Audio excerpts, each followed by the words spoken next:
Salut à tous, on se retrouve aujourd'hui pour parler du FC Barcelone en ce lundi 29 janvier et on commence tout d'abord avec le match avant-hier. Le Barça recevait l'équipe de Villarreal. Un petit rappel, quand j'ai fait l'avant-match samedi, je l'avais dit sur les 5 prochains matchs, il faut prendre 15 points sur les 15 possibles. 14 points, c'est une catastrophe. Et ça ne sera même pas 14 points, les gars.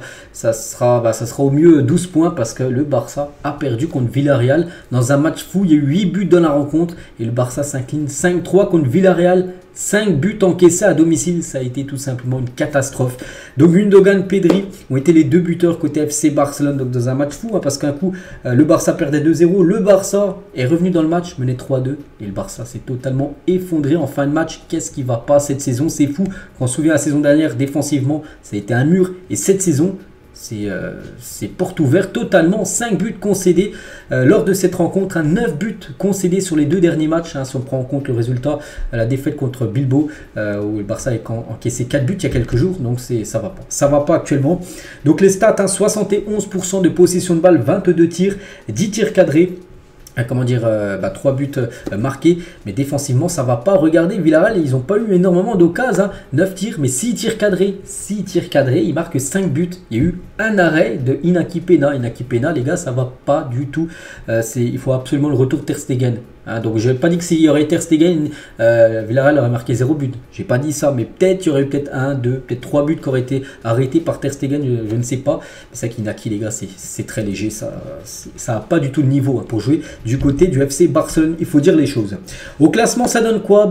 Le titre n'est pas encore perdu, mais bon, ça complique, bien sûr, quand tu gagnes pas, et surtout que les autres gagnent. Gérone et le Real Madrid, eux, gagnent, l'Atlético gagne également, et le Barça, c'est l'équipe à avoir perdu dans le top 4, donc tu n'avances pas alors que les autres avancent, et du coup 44 points, donc 10 points de retard sur le Real Madrid, et 11 points de retard sur l'équipe de Gérone, qui a un match de plus sur le Barça, mais bon, c'est vrai qu'il reste encore 17 matchs, donc tout peut arriver, bien sûr, si le Barça gagne ses 17 derniers matchs, il y a des chances, mais bon, il faudrait que devant, ça s'effondre, tout simplement. Donc voilà, il y a quand même 10 points de retard sur le Real Madrid. Et 10 points, il faut les récupérer, ces 10 points. C'est-à-dire que le Barça doit gagner au moins 3 matchs et que le Real perd 3 matchs que le Barça gagne. Donc voilà ce qu'il y a à dire. N'oubliez pas que le Barça se déplacera à Gérone, se déplacera au Real Madrid et se déplacera à l'Atlético Madrid sur la phase retour des matchs de Liga. Donc voilà ce qu'il y avait à dire déjà sur ce classement. Et bien sûr, bon, je pense que vous le savez tous, c'est vrai que j'en ai pas parlé hier, parce que souvent quand je fais le débrief, je le fais le lundi. Xavi, les gars, on a appris qu'il arrêtait. Donc Xavi s'en va en une du journal Sport, c'était hier dimanche, le lendemain de la défaite.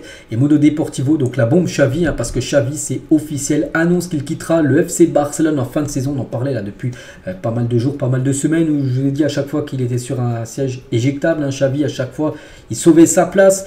Mais c'est lui là, il n'a pas été licencié, c'est lui en gros, il part pas là ce week-end, mais juste il a dit fin de saison, c'est fini, il quittera le club le 30 juin prochain, il arrête avec le FC Barcelone. Il a dit c'est une décision qui requiert du bon sens. Nous en avons parlé avec Juan Laporta et le comité sportif. Je pense que le club a besoin d'un changement de dynamique. En tant que supporter du Barça, en pensant au club et aux joueurs, je pense qu'ils se libéreront et seront plus calmes. Et en pensant en tant qu'homme du club, je pense que le mieux est de partir le 30 juin. Donc voilà, Xavi, les gars, c'est fini. Le 30 juin prochain, encore à peu près 5 mois. Et après, il quittera cette équipe du FC Barcelone. Donc Xavi a décidé qu'il ne poursuivrait pas la saison prochaine. Le 17 janvier, c'est pas par rapport à la défaite, il avait déjà pensé à ça il y a déjà bien longtemps, le 17 janvier dernier. Surtout la défaite contre le Real Madrid en Supercoupe, souvenez-vous, cette défaite 4-2, ça a été en gros la clé déterminante de son choix. Bon, il l'a pas dit publiquement, il l'a dit publiquement avant-hier, mais après cette défaite contre le Real, il savait en gros qu'il n'allait pas rester du côté du club. Et Xavi a annulé 12 millions d'euros de salaire pour aider le club parce qu'en gros, Xavi a décidé de renoncer aux 8 millions d'euros bruts qu'il devait gagner la saison prochaine. Et son personnel d'entraîneur a également renoncé aux 4 millions, ce qui fait tout simplement que le club permet d'économiser un total de 12 millions vu qu'il avait re-signé un contrat, une prolongation de contrat, c'était il y a quelques mois du côté du club. Donc il était encore sous contrat l'année prochaine. Et du coup, ça aurait été normalement des salaires que le Barça aurait dû lui payer. Mais du coup, il renonce à ça pour pas mettre le Barça encore plus dans le rouge, parce qu'on sait que les finances sont déjà dans le rouge. Donc là, vraiment, il part en grand homme, on peut dire. Il a essayé, ça n'a pas marché, il pourra peut-être revenir. Il y a des entraîneurs des fois qui reviennent à un deuxième coup, peut-être dans 5-10 ans, on ne sait pas, il reviendra peut-être au Barça un jour. Mais voilà, sur ce premier test, ça n'a pas marché pour Xavi. Et comme j'ai dit, il part vraiment ne demandant rien au club. Et là vraiment, c'est bien, hein, parce qu'il a pu demander 12 millions au club en salaire. Puis là, bien sûr, ça aurait été un gros coup dur. Hein. Et la une du journal Mundo Deportivo aujourd'hui, hein, parce que tout à l'heure, Mundo Deportivo, je vous ai montré, là, c'était hier, hein, la bombe Xavi. Mais aujourd'hui, les gars, c'est qui pour remplacer le casting après Xavi. Donc, il y a des entraîneurs, on peut voir, je sais pas, Thiago Motta, Klopp, les gars, qui annoncent en fin de saison que lui aussi il arrêtera avec Liverpool. Il y a Mikel Arteta qu'on parlera tout à l'heure. Donc voilà des noms, hein, Klopp, Motta, Arteta, Hansi Flick, Alguacil qui est l'entraîneur de la Real Sociedad. Donc pour l'instant on ne sait pas, déjà l'entraîneur arrivera lors de la saison prochaine, hein, pour préparer bien sûr la saison prochaine. Mais voilà, ça peut être un de ces entraîneurs-là, le futur entraîneur du club. Xavi, toujours, on revient sur lui, hein, parce que c'est quand même la grosse info. Hein, même si nous gagnons aujourd'hui, même s'il aurait gagné, hein, j'ai pris ma décision il y a longtemps, je ne l'aurais pas annoncé aujourd'hui, mais je savais déjà que je partais. Donc voilà, même s'il y aurait une victoire, je pars 4-0 contre Villarreal. Dans sa tête, il quittait le club. Enfin, c'est ce qu'il a dit. Hein. Voilà. Toujours avec Xavi, hein. Nous avons une rencontre très humaine et très étroite avec le président. Ils me font totalement confiance, mais c'est le moment où je suis touché par mon cœur et je pense que c'est le meilleur choix en gros d'arrêter. Cette décision, je l'ai prise il y a quelques jours. Je veux le meilleur pour ce club et je pense que le mieux est que je parte. Hein. Je suis un homme de club, cela passe avant moi. C'est arrivé à tous les entraîneurs qui sont passés par ce club. Il est impossible qu'il y ait un Ferguson à Barcelone. Hein, voilà, un entraîneur qui est resté plus de 20 ans. Si, c'est possible. Hein, c'est un entraîneur vraiment performe énormément où le Barça joue bien. Tu peux perdre des matchs, il n'y a pas de souci. Tu peux être troisième de Liga, 10 points des premiers, il n'y a pas de souci, mais il faut que ça joue bien, tout ça. Et là, ça a été peut-être la défaite de trop, tout simplement. Donc voilà. Alors, si, il y a peut-être un jour dans le futur, les gars, un entraîneur qui restera peut-être 15 ans au Barça. Ça arrivera certainement. Hein. Le sentiment d'être entraîneur du Barça est cruel, hein, désagréable. Il y a beaucoup de manque de respect, l'énergie diminue et cela vous affecte, hein, jusqu'à ce que cela vous amène à prendre cette décision d'arrêter de dire stop. Hein. Je ne veux que le meilleur pour ce club et je pense qu'il vaut mieux que je parte. Hein. Le club a besoin de changement. Voilà, donc je suis libéré, il a dit, j'ai pris ma décision depuis des jours. Il est parce qu'il avait ce poids, en gros ce poids, là, il savait dans sa tête qu'il voulait arrêter, mais il ne savait pas quand le dire, puis il l'a dit, c'était le moment parfait pour le dire tout simplement. Hein. Donc Xavi a dormi moins de 2 heures aujourd'hui, enfin la nuit dernière les gars, la nuit de samedi à dimanche, il a très peu dormi. Hein. Bon, Ravi Miguel, je ne sais pas s'il était chez lui pour regarder combien de temps il a dormi, mais bon, il dit qu'il a dormi très peu, hein, parce que ça a dû cogiter dans la tête de Xavi. Et Xavi expliquait lors de la réunion que les critiques ne l'affectaient pas seulement au niveau professionnel, mais aussi au niveau familial, et qu'il avait le sentiment que chaque jour qui passait elles étaient encore plus féroces, les critiques des supporters du Barça qui voulaient en gros qu'il soit plus là. Au début c'était professionnel et aussi après il était mal quand il était avec sa famille, il n'était pas super bien d'après Sport. Hein. Il voulait à tout prix éviter une fin comme celle qu'a connue Ronald Koeman, hein, du côté du FC Barcelone, où ça a été très dur aussi pour Koeman, qui a été beaucoup critiqué et qui a été licencié. Hein. Donc voilà, pour revenir les gars sur le match, parce que il l'a annoncé, parce qu'il s'est passé comme ce qui s'est passé lors du match. Le Barça perdait 2-0, le Barça revient à 3-2. Et qu'est-ce qui s'est passé en fin de match? Point d'interrogation, on ne comprend pas. On ne comprend pas, hein, que le Barça mène 3-2 et à la 84e, de la 84 à la 90 plus 12 minutes de temps additionnel, le Barça prenne 3 buts et du coup perd le match. 5-3, qu'est-ce qui s'est passé, hein, des joueurs comme Araujo, les gars, Araujo qui est un taulier de la défense depuis quelques saisons, qu'est-ce qui se passe, hein, pas que sur ce match-là, il y a eu aussi pas mal de matchs cette saison où il est méconnaissable. On ne comprend pas, regardez, il a complètement disjoncté à Rojo à la fin du match. Regardez-moi cette défense, les notes qu'ils ont obtenues sur l'application Rojo, 4 points, Koundé 5, Pena 3.8, c'est une inquiétude à Pena, les gars, il faut absolument le retour de Ter Stegen. On parlait un peu tout à l'heure, c'est une catastrophe, une équipe Pena, voilà, il n'y a rien à dire. Soit je sais pas, ou tu mets un joueur de champ dans les cages, ça sera mieux, ou ouais, il faut absolument qu'il revienne parce que là c'est plus possible. Hein. Et 9 buts encaissés, je dis en 4 jours. Hein. Donc Bilbao match contre Villarreal, 29 buts encaissés cette saison en Liga après 21 matchs.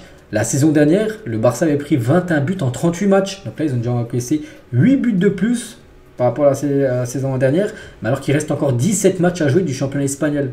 Vous vous rendez compte que la défense, ça va pas du tout, hein, quand on prend encore 5 hier. C'était pas possible l'année dernière. Le Barça a gagné le championnat parce qu'il y avait souvent des 1-0, il y avait beaucoup de victoires 1-0, donc c'est dire que l'équipe visiteuse ne marquait pas de but, que là, voilà, t'en prends 5 à domicile, c'est une catastrophe et le Barça n'avait plus encaissé 5 buts à domicile depuis 61 ans. Hein, donc voilà, que des stats catastrophiques, on peut dire. Regardez les notes, tiens, des joueurs du Barça sur le match d'avant-hier, hein, d'après Sport. Donc la note la plus basse, c'est lui, tiens, c'est Iñaki Peña, une note de 3, voilà. Catastrophe, bref. Koundé, bon, je vais pas tous les citer, la note la plus haute, c'est Lamine Yamal, il a tenté Lamine Yamal, ça a été peut-être le seul qui est sorti qui a fait un match, on va dire, correct. Hein. Pedri aussi, note de 6. Sinon, ben, voilà, sinon, il y a beaucoup de 5, il y a beaucoup de 4, des joueurs en dessous de la moyenne. Puis il y a 3 pour Inaki, je l'ai dit, qui a été hors sujet. Nous sommes au courant de la situation, mais les joueurs ont besoin de votre soutien. Le rôle des fans est fondamental et j'apprécie ce qu'ils font. Ce sont les meilleurs au monde. Hein. À la fin de l'année, nous reviendrons au Camp Nou. Je veux remercier les gens qui répondent et vont au stade Montjuic contre Villarreal. C'était la deuxième meilleure affluence avec cette saison. La meilleure affluence a été le Classico contre le Real Madrid. La deuxième meilleure affluence, il y a plus de monde, bah, c'était ce match contre Villarreal. Il y avait beaucoup de monde et bah, les supporters du Barça ont vécu cette honte hein, quand même, parce que la 5-3 c'est une honte. Hein. Je leur demande de continuer comme ça pour encourager également contre Osasuna, prochain match à domicile. Avec leur soutien, nous inverserons la situation. Hein. Xavi est une personne honnête et agit en toute dignité. Il veut le Barça, le moment exige une unité maximale. Hein. La situation n'est pas agréable pour personne. Hein. Voilà ce qu'il peut dire à Laporta et la Liga. Nous devons nous battre hein, pour rester le plus haut possible sans exclure de la gagner. Hein. Pour l'instant, il pense tout. C'est vrai que mathématiquement, c'est toujours jouable, bien sûr. Il reste 17 matchs, là seulement. Enfin, seulement. Il y a pas mal 10 points de retard sur les deux premiers. Mais voilà, voilà vous comprenez hein, que ça va être compliqué si tu ne gagnes pas. Donc, mais nous devons mettre en œuvre pour essayer de remporter la Ligue des Champions. Hein, c'est l'objectif, remporter la Champions League. Pourquoi pas? Pourquoi pas? Après, ouais, il faudra mieux jouer. Hein, parce que là, tu en prends 5 contre Villarreal. Tu fais la même fin de match contre City, tu en prends 10. Hein. On est tous d'accord. Allons-y étape par étape, avec engagement, avec plus de caractère, sans perdre notre concentration, avec un entraîneur qui donne tout et avec des joueurs pleinement engagés, nous pouvons atteindre certains objectifs. Voilà, donc l'objectif, gagner la Ligue des Champions, qui est pour moi quasiment impossible, hein, je ne vous cache pas. Après, on verra. Hein. Tout dépend. C'est que si le Barça sort des masterclass chaque match de Ligue des Champions, pour moi, une demi-finale, ce serait vraiment très très bien. Ça sauverait peut-être la saison, même s'il n'y a pas de titre remporté.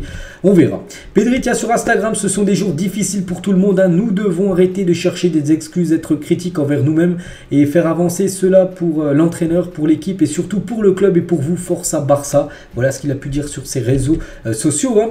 Et Xavi expliquera sa décision de quitter Barcelone à la fin de la saison aux joueurs de l'équipe à l'entraînement aujourd'hui, parce qu'il y a eu entraînement et lors de l'entraînement, donc Xavi a fait part de sa décision parce qu'il avait déjà dit en conférence de presse, mais il l'a dit lors de l'entraînement du jour. Hein. Donc Lewandowski et Cancelo ont fondu en larmes, hein. Ils étaient dégoûtés parce qu'ils voulaient qu'il reste, bien sûr. Hein. On peut voir là, tiens, Lewandowski lors de l'entraînement du jour, donc il a parlé avec Xavi, donc il a essayé de dissuader, il a essayé de le faire changer d'avis, de rester bien sûr au club. Hein. Donc non, Xavi, de toute façon, il l'a annoncé, c'est officiel. Il ne va pas revenir sur ce qu'il a dit, hein, bien sûr. Hein. Surtout que les supporters, en plus, la plupart sont contents quand même qu'il va quitter le club. Il y en a même qui voulaient qu'il quitte le club ce week-end, ça peut être le cas. Hein, donc il va quand même quitter le club encore dans 5 mois. Donc Victor Roque tient quelques photos lors de l'entraînement du jour. Hein. Fermin Lopez, on peut voir aussi Aurel Romeo ou même Cancelo lors de l'entraînement. Et les prochains matchs, c'est quoi? C'est ça. Hein, il y a 4 matchs de Liga. Osasuna, encore à domicile. Là, il faudrait une réaction directe. Hein. C'est le 31. C'est après-demain. C'est mercredi. Là, il faut absolument gagner. Ensuite, Deportivo Alaves. Ensuite, Grenade. Ensuite, Celta Vigo. Là, c'est 4 matchs. Là, il faut prendre les 12 points. Hein. J'ai dit, Jack. Il fallait déjà prendre les 15 sur 15. Bon là, ce ne sera pas ça vu qu'il y a eu des fêtes ce week-end. Mais voilà, il faut finir au moins 3e, enfin dans le top 3, hein, la Liga. Imaginez les gars, exclure du top 3, top 4 même, sans Ligue des Champions saison prochaine, ce serait une catastrophe. Là, il faut prendre 12 points, puis après, surtout préparer ce match hein, contre Naples, prévu le 21 février prochain, dans à peu près 3 semaines. Et on finit bien cet épisode aujourd'hui, hein, on revient les gars sur Xavi, hein, cet enfant du club qui est sorti de la Masia, qui a fait toute sa carrière au Barça. Regardez le jour où il a quitté le club en tant que joueur. Hein, on peut voir le Camp Nou dans cette magnifique ville de Barcelone avec le gros tifo. On peut voir Xavi là de dos. Donc bon, ça sera pas pareil là quand il va quitter le club en tant qu'entraîneur. On le sait parce que ça a été plus compliqué pour lui parce que là le Barça c'était le Barça Prime hein, bien sûr quand il quittait le club. Hein. Et l'héritage de la Masia. Donc on regardait, il y a par exemple Xavi, il y a Pep Guardiola, 2 entraîneurs qui ont déjà entraîné le Barça et celui du milieu. Hein, on peut voir et on se dit pourquoi pas lui les gars. Mikel Arteta pour être de retour là où tout a commencé. Bon Barça. Entraîner cette équipe actuellement, c'est l'entraîneur de Arsenal et on a appris les gars d'après Sport, hein, bon prendre avec des pincettes l'info, que Arteta a annoncé à son entourage qu'il quitterait Arsenal à la fin de saison parce que peut-être il sait hein, que Xavi va quitter le club à la fin de saison et il sait tout simplement qu'il y aura une place d'entraîneur à prendre du côté du Barça. Pourquoi pas, c'est vrai que Guardiola a déjà entraîné le Barça, Xavi aussi, pourquoi pas Arteta. Il faut voir. Surtout qu'il y a des infos comme ça comment dire qu'il va quitter l'équipe de Arsenal. Il faut voir. Et concernant un retour de Pep Guardiola ou Luis Enrique est impossible. Hein. L'un est du côté de City, l'autre au PSG. Ils ne vont pas quitter leur deux clubs. Donc voilà, c'est pour ça qu'Arteta, s'il venait à quitter Arsenal, ça peut être vraiment le grand favori pour prendre l'équipe blaugrana saison prochaine. On verra, on est encore loin les gars, c'est dans 5 mois que Xavi quittera l'équipe. Donc voilà les gars, tout ce qu'il y a à dire aujourd'hui, ça a été long, mais il y avait des choses à dire avec tout ce qui s'est passé ce week-end.